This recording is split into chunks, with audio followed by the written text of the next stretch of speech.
I throw one ball straight out, and at the same instant I drop another.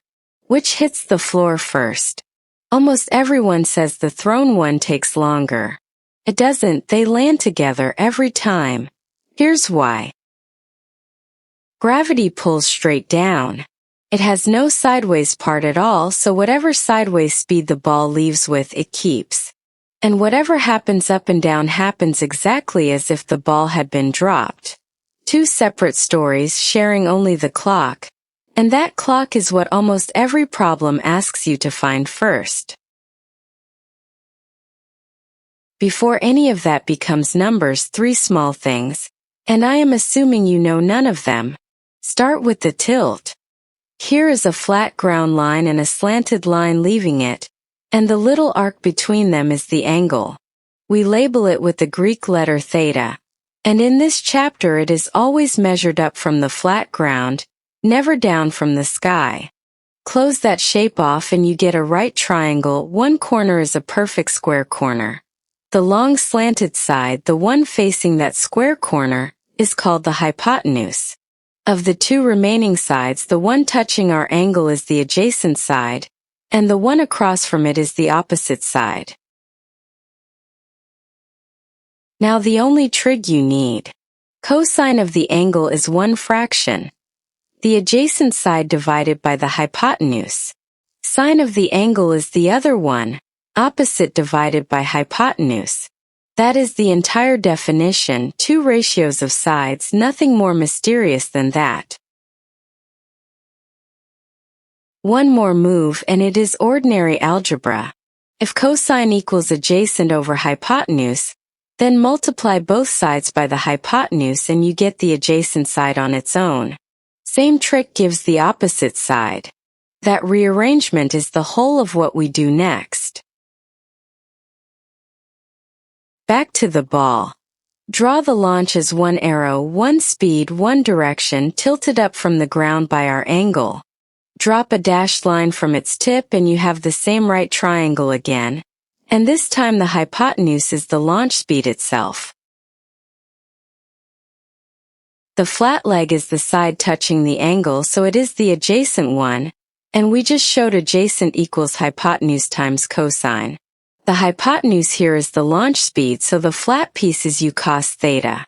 Splitting an arrow into those two pieces has a name resolving it, and each piece is called a component. The standing leg is across from the angle, so it is the opposite one, and opposite equals hypotenuse times sine. That gives you sine theta for the upward piece, the only piece gravity ever touches. Those two pieces get written in a shorthand you will see everywhere. A small x written after u means the piece pointing along the flat direction, and a small y means the piece pointing straight up. It is the same u, just told which direction we are talking about. Watch what a steep launch does to those two legs. The standing one gets long and the flat one gets short, so the ball climbs high and goes nowhere. Flatten the launch and they trade places. Now run it the other way. Suppose you are handed the two legs and asked for the arrow they came from. That arrow has a name, the resultant, and its length is what we call its magnitude. It is a right triangle, so Pythagoras applies.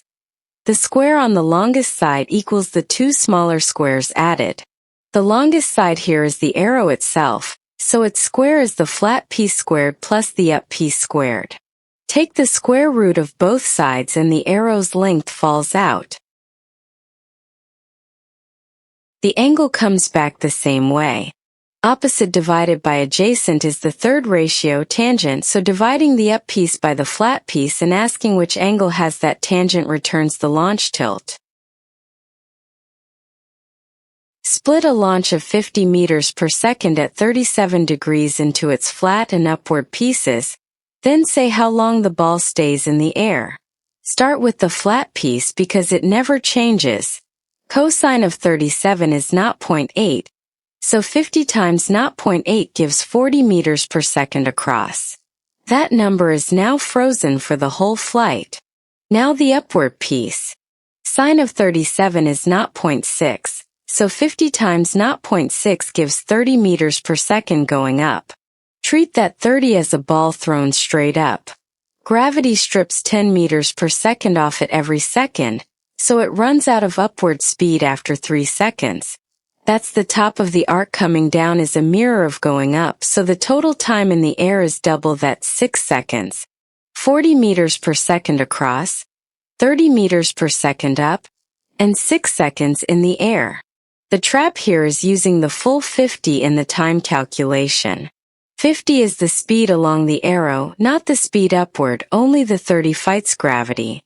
A stone leaves the ground with 9 meters per second across and 12 meters per second upward. Find the launch speed and the launch angle. This is the backwards direction we just built, so use it. 9 squared is 81, 12 squared is 144, and those add to 225.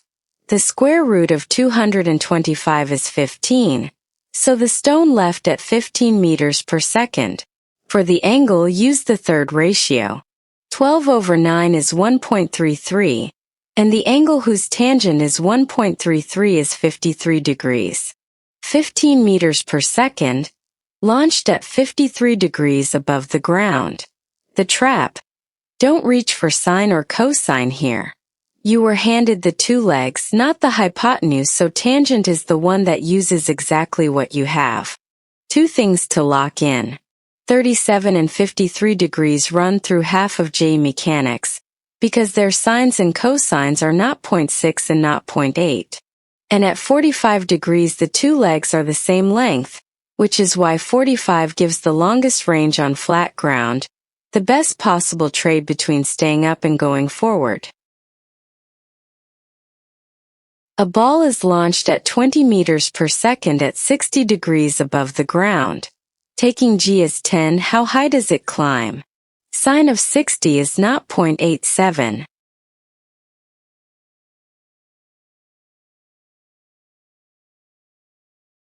The answer is about 15 meters. The upward piece is 20 times 0.87, which is about 17.3 meters per second. Square that and you get 300 meters per second squared, and dividing by 2g, that is by 20, gives 15 meters.